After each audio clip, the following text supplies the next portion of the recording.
വിശുദ്ധ പൗലോസ്ലീഹ കൊരിന്തോസ്യർക്ക് എഴുതിയ 1-ാം ലേഖനം, അധ്യായം 3. പക്വത പ്രാപിക്കാത്തവർ. സഹോദരരെ, എനിക്ക് നിങ്ങളോട് ആത്മീയ മനുഷ്യരോട് എന്നതുപോലെ സംസാരിക്കാൻ സാധിച്ചില്ല. ജഡിക മനുഷ്യരോട് എന്നതുപോലെയും ക്രിസ്തുവിനെക്കുറിച്ചുള്ള അറിവിൻ്റെ കാര്യത്തിൽ പൈതങ്ങളോട് എന്നതുപോലെയുമാണ് നിങ്ങളോട് ഞാൻ സംസാരിച്ചത്. ഗുരുവായ ഭക്ഷണം കഴിക്കാൻ ശക്തരായി അല്ലാതിരുന്നതിനാൽ നിങ്ങൾക്ക് ഞാൻ പാൽ തന്നു. ഇപ്പോഴും നിങ്ങൾ ആ അവസ്ഥയിലാണ്. എന്നാൽ നിങ്ങൾ ഇപ്പോഴും ജഡിക മനുഷ്യർ തന്നെ. നിങ്ങളുടെ ഇടയിൽ അസൂയയും തർക്കവും നിലനിൽക്കുമ്പോൾ നിങ്ങൾ ജഡികരും സാധാരണക്കാരുമല്ലേ? ലൗകികരായതുകൊണ്ടല്ലേ നിങ്ങളിൽ ചിലർ ഞാൻ പൗലോസിൻ്റെ ആളാണ് എന്നും ചിലർ ഞാൻ അപ്പോളോസിൻ്റെ ആളാണ് എന്നും പറഞ്ഞ് നടക്കുന്നത്? ശുശ്രൂഷകരുടെ സ്ഥാനം. അപ്പോളോസ് ആരാണ്? പൗലോസ് ആരാണ്?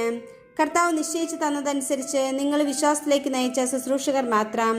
ഞാൻ നട്ടു, അപ്പോളോസ് നനച്ചു, എന്നാൽ ദൈവമാണ് വളർത്തിയത്. അതുകൊണ്ട് നടുന്നവനോ നനയ്ക്കുന്നവനോ അല്ല, വളർത്തുന്നവനായ ദൈവത്തിനാണ് പ്രാധാന്യം.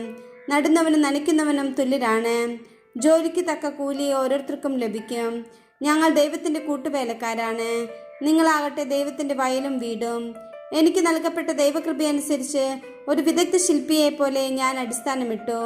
മറ്റൊരുവൻ അതിന്മേൽ പണിയുകയും ചെയ്യുന്നു.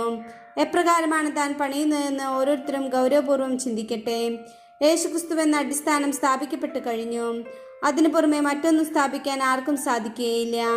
ഈ അടിസ്ഥാനത്തിന്മേൽ ആരെങ്കിലും സ്വർണമോ വെള്ളിയോ രത്നങ്ങളോ തടിയോ പുല്ലോ വൈക്കോലോ ഉപയോഗിച്ച് പണിതാലും ഓരോരുത്തരുടെയും പണി പരസ്യമാകും. കർത്താവിൻ്റെ ദിനത്തിൽ അത് വിളംബരം ചെയ്യും.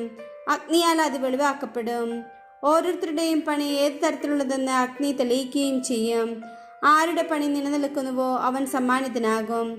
ആരുടെ പണി അഗ്നിക്കിരയാകുന്നുവോ അവൻ നഷ്ടം സഹിക്കേണ്ടി വരും.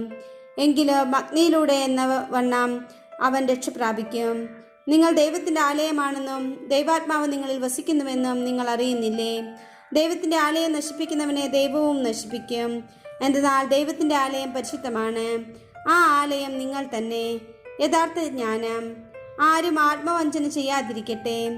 ആരെങ്കിലും ഈ ലോകത്തിൽ ജ്ഞാനിയെന്ന് വിചാരിക്കുന്ന പക്ഷം യഥാർത്ഥ ജ്ഞാനിയാകേണ്ടതിന് തന്നെ തന്നെ ഭോഷനാക്കട്ടെ.